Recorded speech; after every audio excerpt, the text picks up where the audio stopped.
Pitchers and catchers are reporting, and we have a lot to talk about here on the RotoWire Fantasy Baseball Podcast.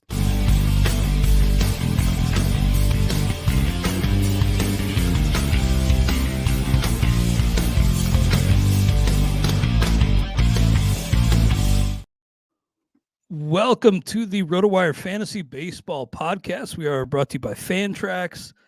Clay Link here with FSWA Hall of Famer Todd Zola. Todd, regrettably, I am not in the best shape of my life. And in fact, I'm in the worst shape of my life. But regardless, I am pumped to talk to you today and good to be on with you as always. I'm not in the best state of my life, but I'm not in the worst either. That's good, man. I'm happy for you. I mean, you mentioned pitchers and catchers reported, like not all pitchers. I can think of a couple that haven't reported yet. Yeah, it's a lot of free agents, but yeah, I mean, I don't know. I kind of feel I understand the need or the right to get as much money as you want, but I also think, and I kind of took some heat for saying this on Twitter or X or whatever it's called. I think it's a little disrespectful not to be a pitcher and not to be signed at this point. I think you're kind of, I don't know. Maybe I'm just over getting old or whatever and getting soft, but the camaraderie and building with the teammates and getting used to your catcher and getting used to the culture. I think pitchers should be reporting with the team. I don't know, just kind of a little weird to me. Well, yeah, they're behind the 8 ball already, so we'll see if they're able to get caught up in time. Those guys are still free agents. I mentioned that, and someone's, well, now you downgraded Montgomery and Snell. No, not yet.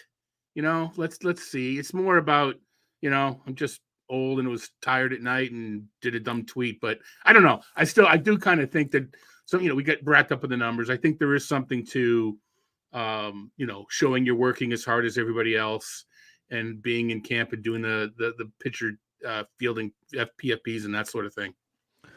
Well, one guy who's not going to be taking PFP for a while, Kyle Bradish, tough news out of O's camp, huge news right up from the jump. Sprained UCL, and as we know, Todd, a sprain means partial tear. Now, the latest today is that Bradish is said to be very confident that he will be able to contribute this year, but the rest in rehab routes, you never know. It could always end up being Tommy John surgery in the end. They're hoping to avoid it. But obviously, this is a big blow to a guy we talked about last week who was maybe pushing up into that next tier. Now I kept him in my top 300, but just barely. And next update, I may just take him off my board. For sure. And Masahiro Tanaka is probably the best example of somebody who, for year and year and year after year, was able to get away with the partial tear and still pitch.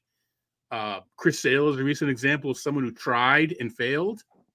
So, we can speculate all we want. We don't know. And I think Bradish is a little bit of a risk. Anybody who's not that dominant and relies on ratios to have your fantasy goodness is a little bit of a risk. He hadn't proved it long enough. So now, it's like, oh, good, someone took Bradish. I can take this guy. Well, that's not going to happen. Yeah, it's just a shakeup really in that top 100. And for the O's too, John Means also hurt. So his elbow flared up in the offseason. Means saying he hopes to be back in April, but right away the O's going to be tested with that depth. Cole Irvin, Tyler Wells. It's not terrible options for Baltimore, but for a team that has high hopes of not only making the postseason but making a push to the World Series, they're already being stretched thin here. Right now with Means, all right, I'm not comparing him to Walker Buehler, but the scenario is the same in that he wasn't going to pitch 32 games, right? So now it's, if you're planning on him to pitch 20 or 22, he misses, well, hopefully only for John Means, maybe only first 5 or 6. And then he misses 5 more throughout the course of the season with some maintenance. We'll say the thing with Means, we were curious is some home run issues. We hadn't seen him pitch long enough in Camden Yards to know if the left field is going to help him as much as we think it's going to, because he's been hurt since the renovation. So that's kind of what we're waiting on. But it also put Baltimore back in the running for Snell and Montgomery, who we talked about, or a trade for Dylan Cease, because man, we could talk to James all for an entire show about the Orioles prospects. Yeah, it does make me wonder if they're going to be forced to make another move here. And mentioned Tyler Wells. He had a really kind of strange season. He was awesome the first 3 months, and then he hit a wall, got sent to AAA, and moved to the bullpen. So hard to know exactly what role he's going to fill. So, in that division, they don't have a lot of wiggle room. So it's going to be interesting to see kind of what dominoes fall as a result of this Bradish injury and the Means injury. Not just that. All right, they got Craig Kimbrell, but he's not locked it down. In Yennier Cano, there's a reason why they got Kimbrell. So you can't even say just give us a few, 5 and go to the bullpen. The bullpen is not as locked down as one may think. So it is interesting. It's another. I don't know if it brings everybody closer to the pack in the AL East, but you can make a case for 4 of the 5 teams. You know who I'm leaving out, that could take the division and make a wild card. I do know who you're leaving out. And they're going to score some runs. The Red Sox are just not going to get anybody out. Their closer's already hurt. Well, Jansen. Maybe he's not. Maybe Chris Martin's not. No, I am right. It's nothing. I was kind of hoping the Red Sox would trade Kenley just to get something for him before he's untradeable, because that is, he doesn't pitch so well. Well, another piece of injury news we got right away with pitchers and catchers reporting: Justin Verlander of the Astros, a couple weeks behind schedule due to a right shoulder injury, said to have bounced back well from his throwing session yesterday. But did you see that clip? Man, he looked like he was laboring, which is not really what you want with a first spring throwing session. I did not see the clip. We all think that Verlander wears a cape after what he did coming back from Tommy John. He had by the numbers, he had a terrible year last year, but the numbers weren't as bad as the underlying skills. So, this is going to be interesting. I don't think the Astros counted on Verlander for a tip, like you said, 42, 43 years old. He's the kind of guy you want healthy down the stretch, and they're going to rely on Framber and Urquidy and some of the younger guys, maybe Garcia later in the year, kind of what the Dodgers doing with their entire staff. But I don't know. I was off Verlander. I mean, there's the way I draft pitching, I can't afford to make a mistake, even though I always do. So he wasn't a guy that I was interested in. Yeah, still uncertain as to opening day, and we'll just have to wait and see. But a couple weeks behind schedule would make me think he could be cutting it pretty close. Yeah, to the start of the season. So you said you're already off of him. I lowered him pretty significantly in my ranks. I mean, I haven't lowered him. Tough to pull the trigger on when you're in a draft, right? Yeah, I haven't lowered him since the news, but I was kind of down on him a little bit just because this. I projected him towards last year's skills, which were just not very good. Chat comment also mentioned that JP France also hurt for the Astros, so that could be a bonus. A couple AL teams already, Yeah, no, absolutely. Dealing with some injuries. So too bad there's no pitchers out available that they could pick up to supplement. Yeah, nobody out there. Real quick, bear with me. We're going to bring you a quick word from our friends at Fantrax. Fantrax is the most customizable fantasy platform in the industry, offering the greatest fantasy experience for your dynasty, keeper, redraft, and best ball leagues. Coming from another service, Fantrax makes it easy. Fantrax can import any of your current leagues and customize if needed. Fantrax offers the most in-depth player pool in the industry, including minor league players. Do you need a customizable commissioner service for your fantasy league? Fantrax offers more customization than any other platform: waivers, categories, scoring system, schedule. Fantrax offers custom solutions for all that and more, and it's all free. Sign up for free today and be entered to win an official MLB signed jersey from Vladimir Guerrero Jr. Simply go to fantrax.com/RotoWire and sign up today. That's fantrax.com/RotoWire. Fantrax, the home of fantasy sports.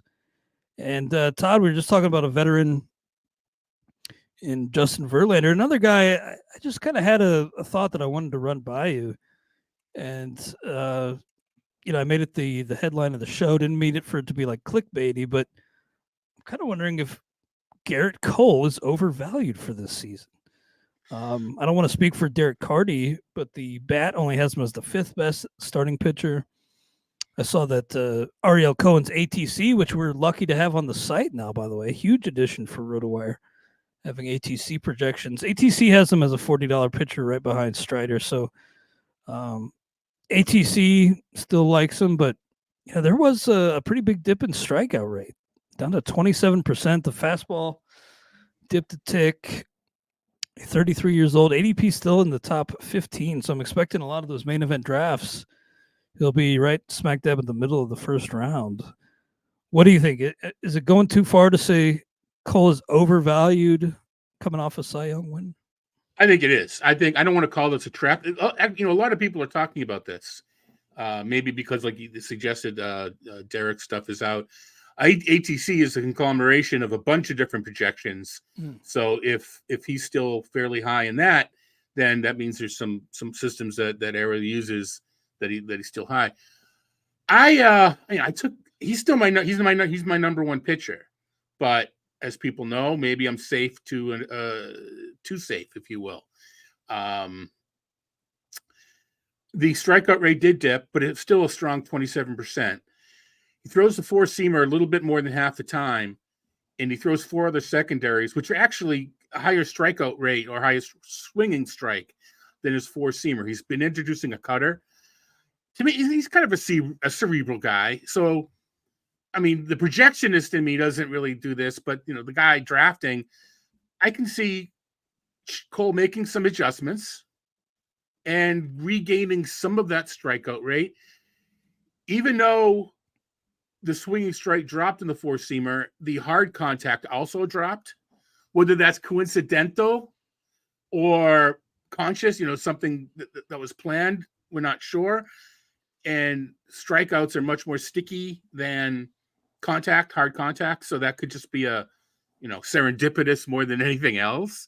So I'm not drafting a pitcher in that range, but Cole is still my top guy. Now, I will say that the delta between Cole, Strider, and the rest is a lot smaller, right? It used to be Cole's in his own tier, and then the rest. Now it's Cole and Strider are in their own tier, but it's just a little bit above the rest.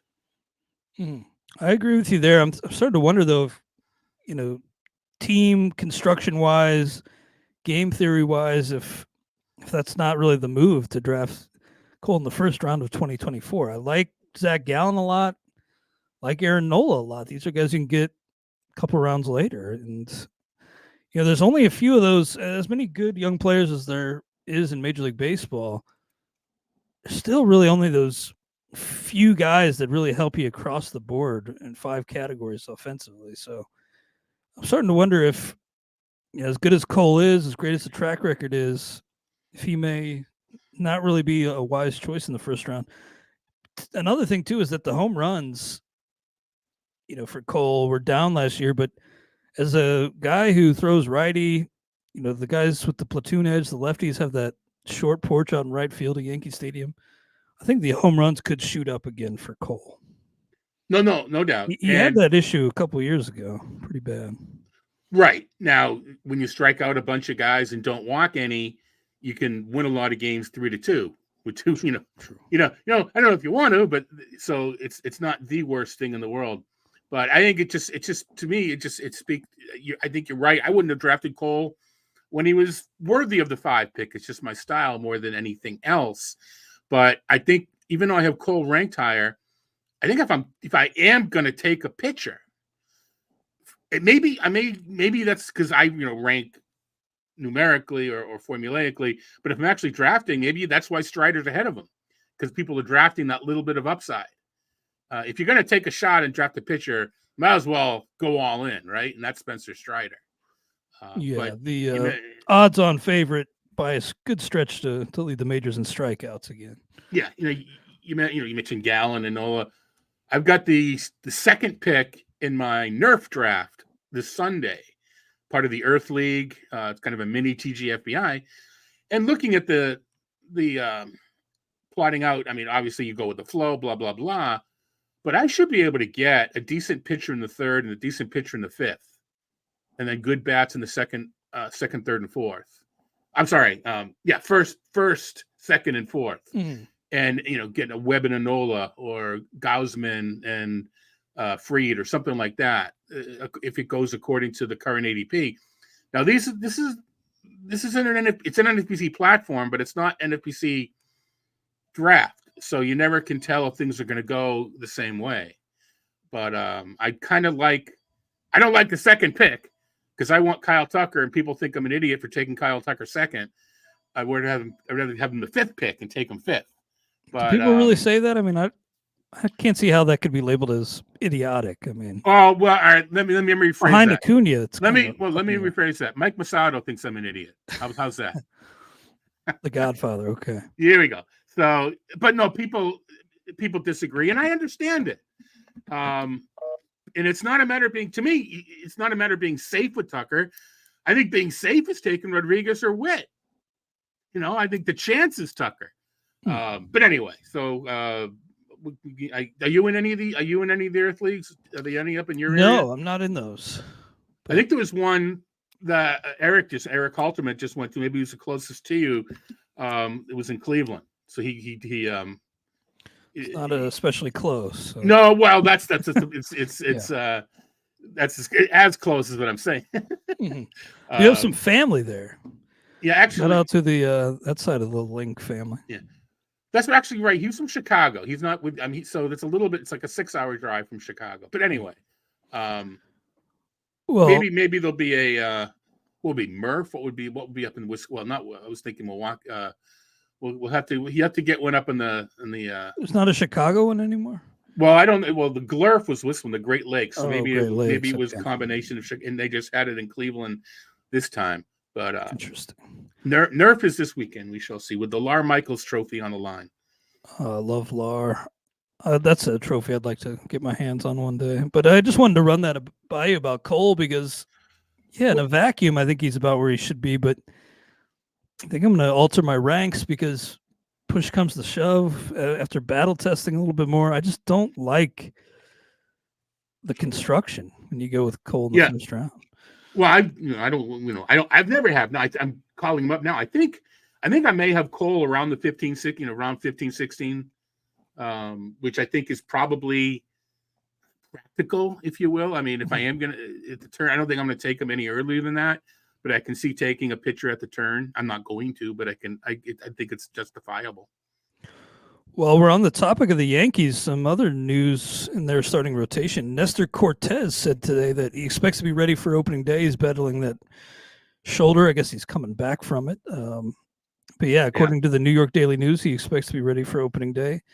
And also Carlos Rodon, already touching 97 miles per hour in live BP. Maybe that's a good thing. Maybe you don't love that. Maybe he should gradually build himself up a little bit, given his injury issues. But Nestor Cortez, Carlos Rodon, you interested in either of these guys for 2024? At Cortez's price, I'm curious. Rodon, I don't know whether it's been the news or just optimism. He's being drafted like he's going to pitch 24 games and be great, and I think that's a little. I could. Although before, I think he had an injury kind of early on in the offseason last year, but coming off that 2022 season with the Giants, man, people were really excited to draft. I was high on Rodon because it has to do with the skills were otherworldly for 2 years. 2022, right, for 2 years. I know one of the years he was hurt, but the skills were still off the charts. 2021 and 2022. You're right. He was hurt in 21 or didn't pitch a full season in 21, if I recall. But the thing was, people were downgrading him because of Yankee Stadium. And like, there's my opportunity because Yankee Stadium isn't as bad of a pitcher, as much of it's a home run park as you suggested, but it's not a terrible pitcher's park. So I want Rodon now because there's a discount. Right now, I think people are, again, when we talk NFBC, we're very NFBC centric. I don't want to say overwrite strikeouts. I don't have the cachet with my finishes to say anything overrate or underrate in the NFBC, but they pay a lot for strikeouts, and I think that's what they're seeing from Rodon. Yes, His ADP over in the NFBC right now is 167.8, although he's gone as high as 76. That's on the way optimistic side, but I do kind of see him maybe pushing closer to 100. If he continues to pitch well, although maybe he shouldn't, because the skills have been outstanding. It's been one injury after another for Rodon. So that's the 11th or 12th round. That. Yeah. Well, first of all, Cortez is going almost 100 picks later on that. I'd rather take, at the price, rather take a shot at Cortez.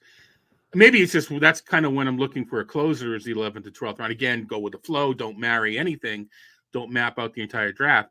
I just think that's it's such a risk reward, and the reward is huge. Mm-hmm. But maybe it's more my style. I can't afford. I'll take my chances with the hitters more than I will with the pitchers. I need the solid pitchers. Word out of Marlins camp is that Eury Perez will be on an innings restriction. That per John Morosi of MLB.com. Not a huge surprise given his age. Not really a surprise at all, but really high upside pitcher that people are pretty excited about. But if we try to realistically nail down his innings projection, between the majors and the minors last year, I think it was a little over 120. Let me double check that. It's more than people think. Yeah, I mean, a pretty good number. Let me see. 128 between the majors and the minors. So what do you think? Is 160 realistic, or is that optimistic? Do you think? I think it's within the range. I don't think you add 50 and say he's in the mid 170s. No, I don't think so. I think you could expect between 150 and 165. And if the Marlins do get in the wild card like they did last year, you can still get a couple of starts and then kind of play it by ear. Perez, this is, I don't know, more anecdotal, but was in a Stratomatic league with mainly rookies being drafted, and he was the number one pick.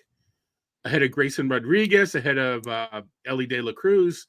This just speaks to the long-term potential. And in a sim league, you draft pitching because you keep everybody. It's not like, keeper league. It's kind of a dynasty.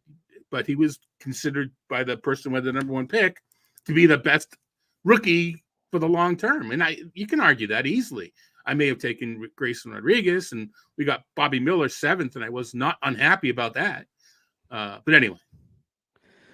Well, another piece of news just coming out within the last couple of hours out of Marlins camp is that Braxton Garrett has a sore shoulder. So that's bad news. He's being slow played in camp, according to Jordan McPherson of the Miami Herald, a guy that I was finally starting to come around on, Braxton Garrett, but now I'm going to have to probably pump the brakes. You just never loved to see a injury this early. Don't want to write the guy off, certainly, but I may have to adjust his rank as well, Braxton. I think with Garrett, there's going to be a lot of pitchers who have shoulder soreness, and we're hearing about it so much more because of social media and just the coverage. Not that we shouldn't be worried, but what it may do is if you were kind of on the edge, and if this lowers it may lower the price enough for you to take that chance. Mm-hmm. I was on the Garrett bandwagon already. Sure. Not my second or third starter, but I liked him third, fourth, fifth, later, little bit, because he's still a streamer in Miami. But it was more about, not only was he successful, if you looked at the schedule last year, he had a run of the Dodgers and the Braves, just pitching well against great teams. And kind of know these. I do some work for ESPN where we do some daily analysis, and he was at that rate where he was a potential streamer. It seemed like, I'm going to recommend Garrett, even though he's facing it was always a good team. So I just kind of got to know him a little. Well, I didn't get to know him, but you know what I mean? Familiar with his workload. Yeah, he got thrown into the deep end, and I was skeptical last year about Braxton Garrett, but the lefty did well. We'll see if he's able to turn the page on this latest issue. I mentioned Kenley Jansen earlier in the show. Again, that he's dealing with some lat soreness, but I said last week that I kind of like Garrett Whitlock as a potential to maybe, if Jansen is traded, maybe step into that closer role. But Garrett Whitlock, we've gotten word, is battling for a rotation spot. I get it. See what he's got it there and maybe maximize his value, but it hasn't worked out in the rotation. Just injuries, and I think he's best suited for that bullpen. But do you think he's going to be able to make a transition back to starting Garrett Whitlock? I don't think we have enough evidence to say. I mean, I think we know he can be successful in the bullpen. Yeah. And he has had flashes of success in the rotation. So I think Boston and drawing a mental block on the new GM. Breslow? Yes, Craig Breslow. Sorry, mental block. Instead of sirens, we're going to have to be polling when I'm going to have my I can't remember that guy's name. But anyway, no sirens yet, but I forgot my first name. I think I think it's a lot easier to let's stretch him out and see what happens, and then make Whitlock a reliever. Then all right, let's let him work an inning at a time. Oh no, we need him in the rotation, right? I mean, that's not. This show's not going to win an award because what I just said, but hopefully for other things. But Tanner Houck, I think, is in the same boat. I think Houck probably has more of a chance to stick in the rotation than does Whitlock. But in this, if the Red Sox do sign one of the available free agents, I think Whitlock is the first to be, I think he will probably continue to be stretched out, but he's the guy that will probably lose the job. This is the case for a lot of guys, but, when Whitlock has been shortened up, he's just had a lot more success. As a reliever, 2.65 career ERA. As a starter, 4.76. So, there's a lot of, it's noise. A lot of noise. There's a lot of noise in that. But I mean, the point he's also never pitched more than 80 innings in a big league season. Right. Oh yeah. I get that you want to look. He's 27 years old. You maybe want to give him one last chance, but you look at that bullpen. I feel like they could really use him there too. So I'm drafting and profiling Whitlock as the reliever. Right. I mean, I understand. We're more reporting the news. I think maybe you draft Jordan Hicks hoping he starts. I'm not drafting Garrett Whitlock thinking he's going to start. Yeah, that makes perfect sense. Well, on the hitting side of things, I noticed a note from our Texas Rangers beat writer John Clemeno, who's awesome at what he does.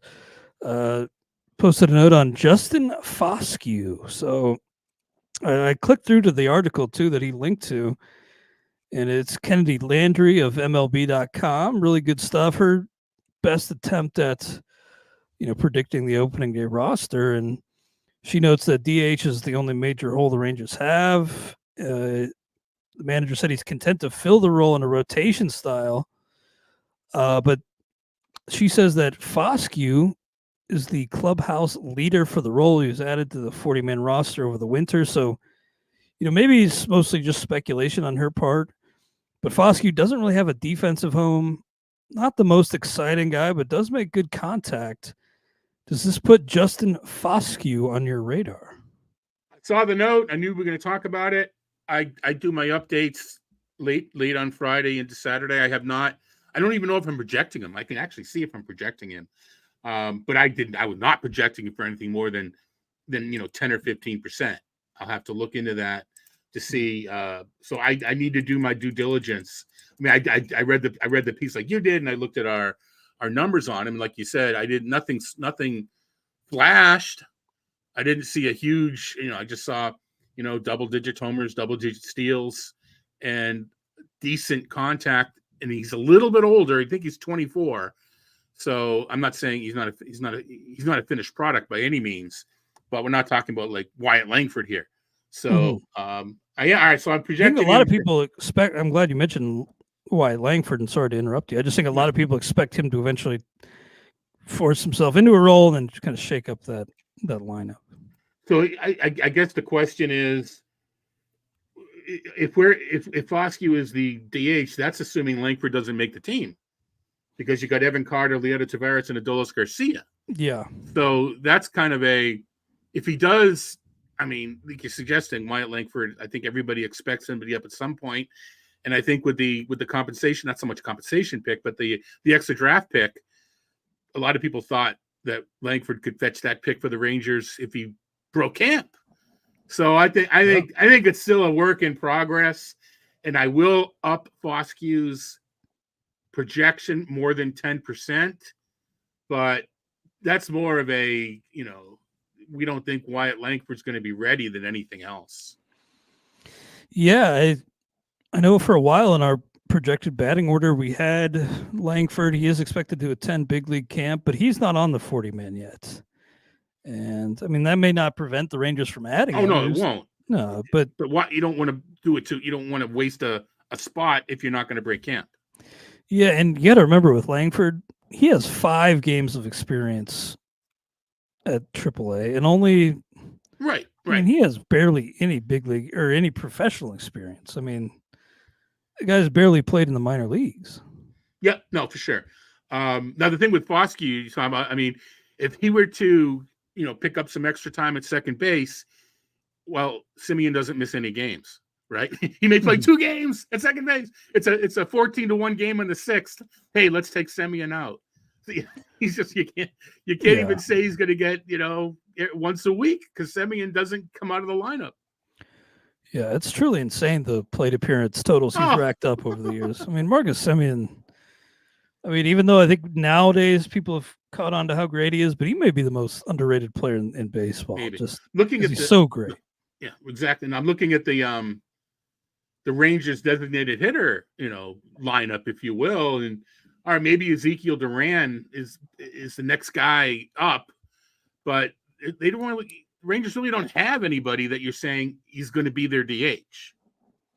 Duran's just squeezed out of playing time with Josh Young around now. So if Duran is the bar, if you have to be better than Ezekiel Duran to be the DH, I can see where Foskey or Langford could pass that bar.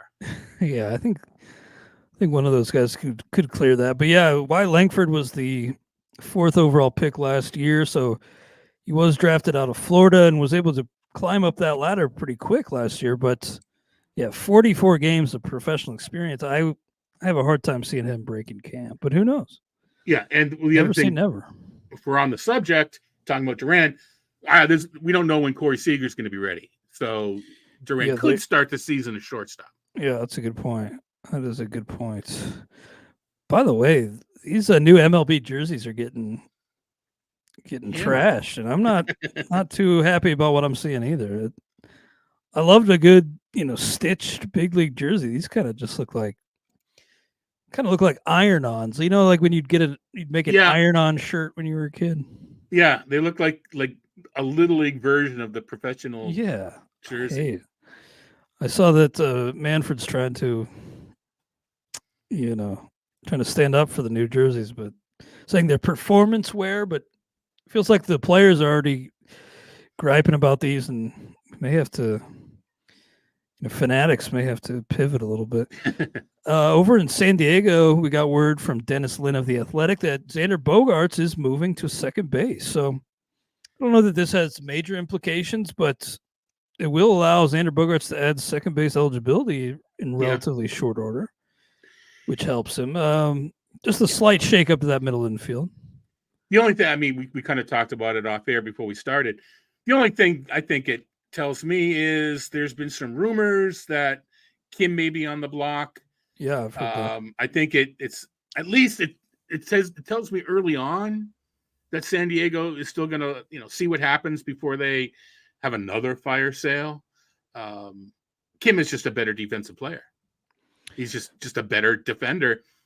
I thought Bogaerts would be more suited to third than second. We'll see what happens. We'll see him at second. Unfortunately, but the Padres kind of have this guy at third base entrenched in Machado. So you really can't move Bogaerts there. Yeah, that's true. Kind of a strange team, this Padres team. You know what else it does? They went for it, but now that they traded Soto, they're kind of in a weird spot. Sorry to cut you off. I still have openings in their outfield and DH. I mean, as far as waiting to see who signs what they do. What doesn't this? I mean, I actually could have seen Cronenworth at second and Bogaerts at first, but Cronenworth has already played some first, and it's probably easier for Bogaerts to transition to second base than it is to first base, at least in this short of a time. But I wonder if that would be better down the road. But what it does tell me is Cronenworth's going to be playing first base. I would think so. And they just signed Jurickson Profar to a 1-year deal, 1 year, $1 million contract. That kind of money doesn't lock him into anything, but no. I see we have him projected as the top left fielder for now. There isn't anybody. Yeah, we'll see. And I saw somebody made an adjustment. I might have to change this back, but Matthew Batten maybe getting a lot of time at third. It's kind of messy. Well, again, when Machado may not be starting the season. Yeah, so he might have to be a DH to start the season. Right, exactly. So I think that might be where the Batten bump comes, at least initially. But yeah, it's just, I mean, Cronenworth doesn't deserve 90% of the playing time, but that's what he's going to have to get right now. And neither does Profar. Is Jose Azocar a full-time center fielder? I guess if it was like a lesser team, you want to find out. But if you have Yu Darvish and you have Joe Musgrove, you're still going for it. I don't know that you want to audition your center fielder under those circumstances. True. Closer note that I wanted to bring up. Evan Phillips, according to manager Dave Roberts, will see the brunt of the saves for the Dodgers. So I think this was kind of expected, but does this endorsement from the skipper himself give you any added confidence in Phillips? Does it make you more inclined to maybe jump him up? I want to know what brunt means, because he didn't. Does that mean he's now on par with every other closer? You know, is he now on par with Josh Hader, where if he's healthy or not healthy, if he's, if he's rested, he gets the save? Or is it like 70% and Brusdar Graterol still gets 20%? That's a good question. Brunt doesn't necessarily say he's getting 90% of the chance. Yeah, is he the regular closer? Because didn't he get the brunt? Didn't he get at the brunt of the saves last year? Yeah. So that's what I want to know. And it's kind of like the Pete Fairbanks scenario when he's now the guy when he's healthy, but will he be healthy? I still want Graterol, depending on the league, as my hedge. If I'm in a draft champions, if I can get Phillips, I'll jump Graterol up my rankings in a draft champions. I think people realize at this point you don't make any in-season. Well, you make in-season moves, but not pickups. So you just have to time it right and hopefully have Graterol help. Active the week that he picks up the odd save. But yeah, the Dodgers were potentially in the market for a closer. I think it says where they're going to go with what they have. Out of Atlanta Braves camp, president of baseball operations Alex Anthopoulos said Thursday that the team is leaning toward playing Jared Kelenic every day rather than platooning him. That's nice in theory, but once again, the hype train is starting to ramp up with Kelenic, and I have to admit I'm starting to have a little FOMO, because I've liked him in the past. Kind of could be a post-hype sleeper candidate here. In leagues where you have to start 5 outfielders, I'm going to be tempted again, but I'm trying to fight that a little bit. Although I do think there are some good things that he's shown if you can get past the strikeout rate.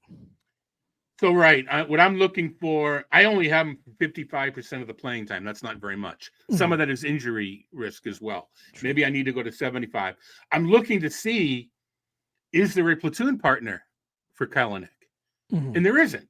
I mean, JP Martinez is no, he's not Marcell Ozuna, but he's going to be DHing. So maybe in order to get more catcher, get Darno into the, behind the plate and get Murphy some at-bats, maybe Ozuna plays left field on occasion against a tough lefty.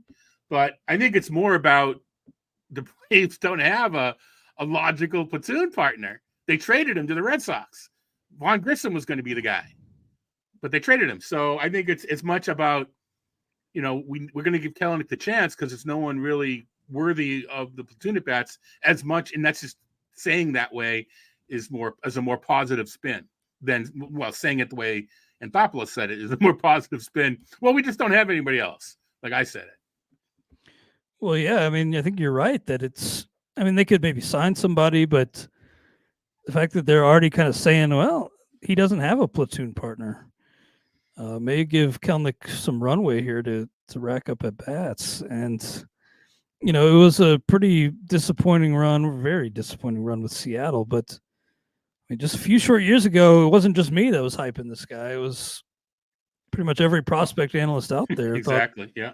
This would be one of the top players. And I don't know. It just, the Atlanta Braves, maybe not the Dodgers or the Rays, but you trust what they can do in developing a guy and getting him to a new level. So I'm going to find myself tempted once again by Gerrit Kelenic. A guy that I thought was going to get traded this offseason, Todd, but it hasn't happened yet. And it's starting to look less and less likely. Jonathan India of my hometown Cincinnati Reds, it really looked like he was going to be traded. It became well known that he was on the block. He was critical of the team over the summer with how they handled his initial recovery from tear of his plantar fascia. Right. So it's kind of a double-edged sword because, he gets to stay in Cincinnati with that bandbox park, but now he doesn't really have a set spot on the diamond. They're saying he could move all over the place. McLean's now at second base. This guy, India, who's National League Rookie of the Year not too long ago. Now it's like I don't even know if I want to have him on my board because the playing time is just not set for India. Yeah, it's kind of weird because didn't it seem like he played a lot less than 3/4 of the season? Because with all the rookie, the influx of McLean and De La Cruz and Marte, it just when I went back to profile him and just to project him, it's like, wait, he played 3/4 of the season and he was pacing to 2020. Maybe falling a little short in steals, but he could have gotten there, so that's kind of, the average was low, but it was like he wasn't terrible. He's kind of an OBP guy, but maybe a little bit low. But the point being, right, it's a good player. And all right, is it Spencer Steer? Who else is going to lose playing time? Because they've already said it's not Jeimer Candelario. You kind of wonder at this point. It's done. You can't. We're supposed to discuss what's going to happen when. Not why did they sign Candelario, but why did they sign Candelario? Sort of. I kind of like that signing, but they do have Noelvi Marte, and it's that was Spencer Steer. It's kind of crowded. Yeah, you trade India, and you really like that signing again. True, yeah. And who's to say it won't happen? But the way and I think that there's still, Christian and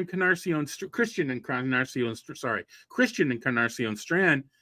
It's not a foregone conclusion that he plays 150 games. So he has to prove that he's worthy, because Candelario can play first, Spencer Steer can play first. There are some movable parts. I am rooting for Strand, and I think he will be fine, but that there could be some playing time opening up there as well. So he would just need one injury or some struggles somewhere, but on paper, India's a backup right now.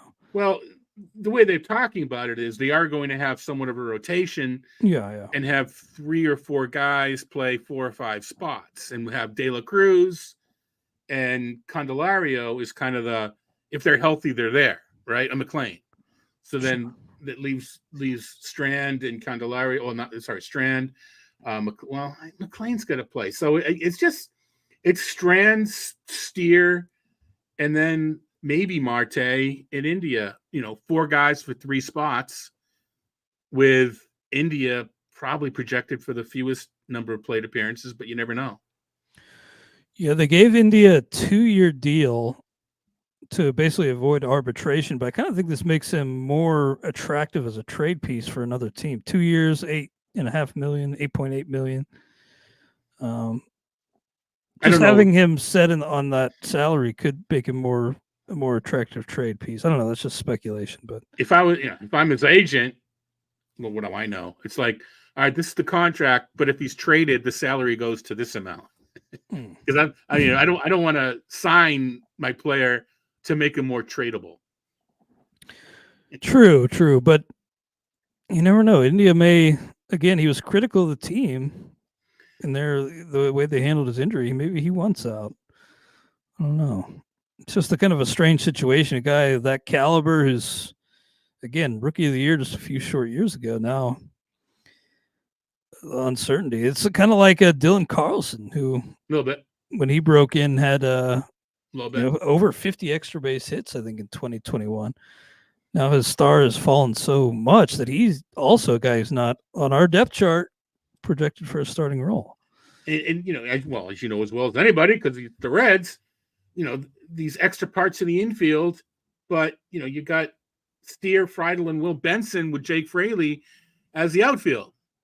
It's there's a little bit of an imbalance there. I mean, they're nice players, but you look at that infield, it's like, wow. Then the outfield's like, well, okay, we'll see if Benson and Fraley can work out the platoon there, but we'll see. And someone will get hurt. We don't know who, but chances are McLean's a guy that I think people are putting into the slightly overrated bucket, but I'm not sure I agree. I like what I see from McLean.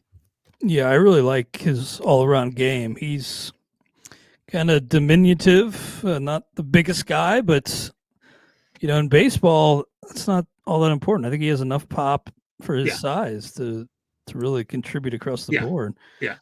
We have a piece of news just coming down in the past few minutes here. Josh Young of the Rangers set for an MRI after injuring his calf, felt discomfort in his left calf while fielding ground balls today. So they already have Corey Seager as a question mark. Now Josh Young going to be evaluated for this calf injury. Just goes to show you what we think we know right now can be changed like a light switch. It can, a guy that you feel great about could go down fielding ground balls. Right. And did we not? Yeah, we didn't. Maybe I'm thinking of the wrong team. But right, so that's just another. Can Foskey play third? I mean, he plays second. I don't know. Maybe, but I just know that he's not well regarded really anywhere defensively. Yeah. Okay, so maybe that wouldn't be the move, I suppose. Mm-hmm. But you still have Matt Duffy hanging around if it's only a short term thing. Josh Smith. So there are bodies within the organization to hang out over there if necessary. Are you giving any credence to Alek Manoah being in good shape, appearing trimmer and throwing off a mound Thursday?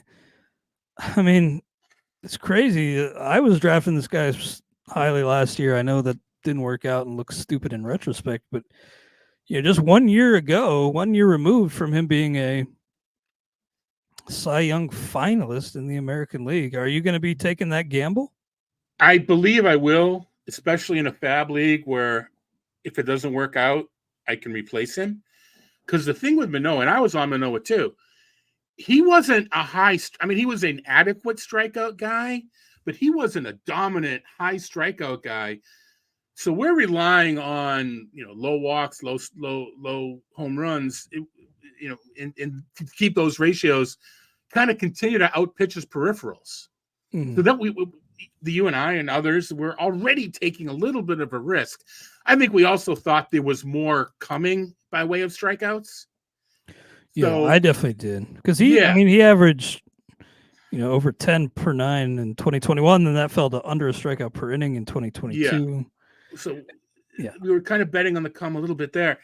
So now, head games, mental, all this other stuff. To me, it's still there, and I'm not going to draft him in AL labor where I can't get rid of him. Right? He's on my team, or in order to get rid of him, I have to dump him. But I'm in the like I mentioned before, I'm in the Nerf draft this weekend. It's played on the NFBC platform with Fab. It's like the main event style, not a draft champions. I could see myself taking him and dumping him for another pitcher down the road.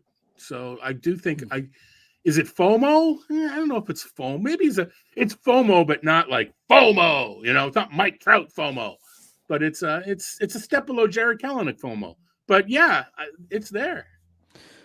His walks really shot up. I mean, it was crazy from 2.3 per 9 to 6.1 per 9. It seemed like he kind of lost his confidence Yeah, I know that's kind of a narrative and you can't quantify it, but I mean, from going from a Cy Young finalist to the season he had, spending time in complex league, getting rocked down there, just seems like part of it was in his head last season. And, if we're talking narrative and makeup, the pitch clock was fed into all that. He was one of the guys that there was concern to the slow pace, and some pitchers worked around, got used to it and made it part of their routine. Maybe it got into his head and he needed this time to clear it out, and he'll be fine again. We'll have, of course, talking about shortening the pitch clock, but that wouldn't be good. But there's enough of those anecdotal reasons to stay on Manoah. Friend of the site, Jenny Butler, one of the best NFBC players out there. I saw she had a good post. Something she does with her cheat sheet heading into drafts is to keep the prior year's ADP in the cheat sheet somewhere. I think with Manoah, that just, I think the fall has probably been too dramatic in terms of where he's going. We have to remember how he was generally thought of just 1 year ago. I think keeping the prior year's ADP in mind does kind of help ground you a little bit to maybe not getting caught up in being too much of a prisoner of the moment. And I think that's kind of what where we are with Manoah right now. No, I agree. And I agree with your Jenny analysis as well. Also, we just got word that Shane Bieber will not have any restrictions in the spring. I think he went to Driveline guy? Yes. Because Bieber's starting to get some helium in drafts right now. Yep. It was more about the MPH on his fastball. He was showing he's already adding some velo back. Is that it? Yeah, adding a little bit of zip. And that's the thing with Bieber was, all right, did he transition from being, the kind of a high strikeout guy and is now figuring out how to do it with guile? Well, if he continues to show the guile and can throw the ball a little faster, maybe we have something, Mm-hmm. Yeah, he was a guy that was kind of just, I have to admit, he was kind of artificially high on my cheat sheet, and I kind of had to reconsider. But, I mean, this guy, at his peak, he had the best command I think I've ever seen on a baseball field. I mean, putting it exactly where he wanted in and around the zone. Yep. He did reach 200 innings just in 2022. And really, if you look at 2022, he had an awesome season. Strikeouts down a little bit, but, if he is healthy and is coming off a successful stint at Driveline, it could be a nice season for him. And Cleveland really seemed to stand pat in not trading him. And so I think maybe they do at the deadline, but after he regains some of his value. Yeah, this may be the time to get him before, word gets out and the picks come up, go a little bit higher. Now maybe the time, if you can get him as your SP2 or 3, this may be the time to do it. He says to himself with the draft coming up on Sunday. Well, I've been a little surprised with the rumors of Emmanuel Clase potentially getting traded. You put any stock into those in Cleveland?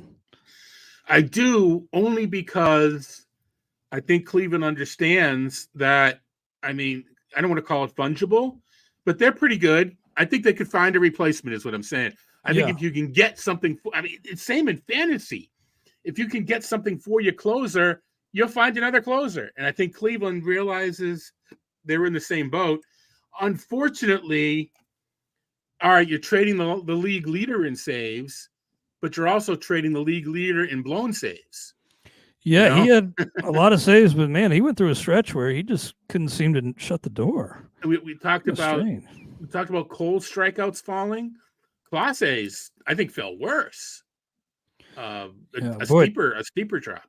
I knew he blew a lot of saves, but I did not realize it was 12 blown saves. Led the league in blown saves. Yeah, which just shows how many opportunities. Yeah, shows how many opportunities Cleveland gave last year. Yeah, that's true. I mean, good pitcher. He loved that bowling ball pitch, but the K's did drop. Could be time to get something for him, and just because it's always about making that next closer. I think. Yep. Especially for good, smart teams, it's about getting something for a guy like that while you can, then developing that next closer. I kind of wonder what Kyle Manzardo's role with Cleveland's going to be on the hitting side to start the year. There's a reason why I picked up Scott Barlow in a couple of leagues. Ooh, that's he may not be the clubhouse leader, but hey, we'll see. Manzardo, he was kind of a hot topic at first pitch.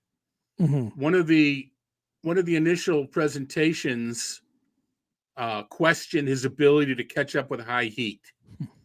It wasn't a universal opinion, but that's what you want. That's why we go to first pitch, is to get varying opinions.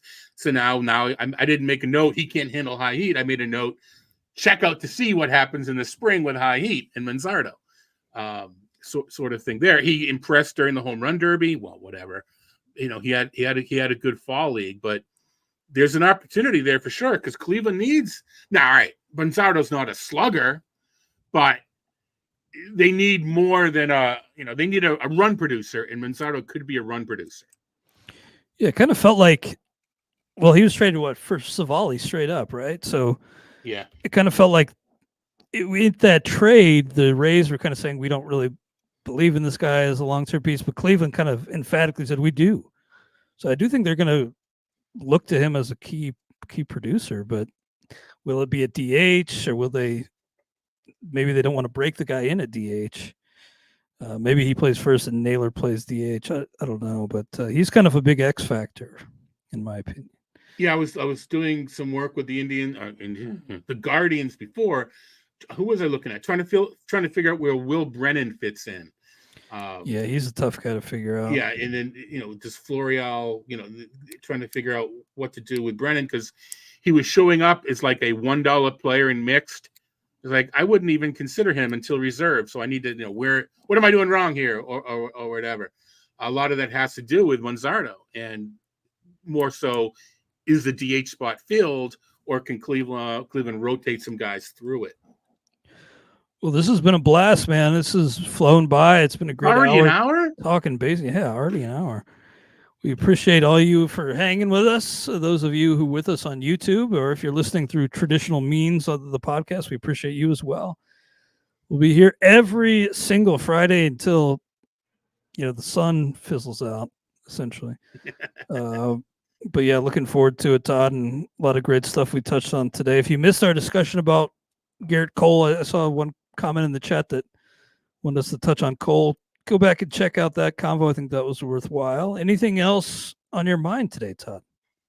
No, I filled in for those interested. I filled in for Jeff yesterday. I had a nice talk with Ron Chandler.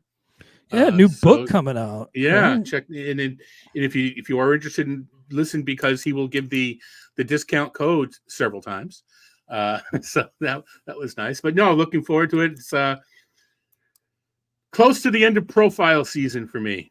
I write whatever in the hundreds, several, closer to 1,500 profiles, getting close to the end, and I'm very, very much looking forward to it. Drafts are beginning, as we kind of talked about. Mixed labor's coming up. Tout Wars draft and hold starts next week. Yeah, juices are beginning to flow. Hell yeah, man! It's an exciting time. I can't wait to see you in New York next month and see a lot of people. I wasn't at first pitch last year, so it's going to be great to catch up with a lot of people. And great to be on with you all. Hope you'll join us again next Friday on the RotoWire Fantasy Baseball Podcast, brought to you by Fantrax.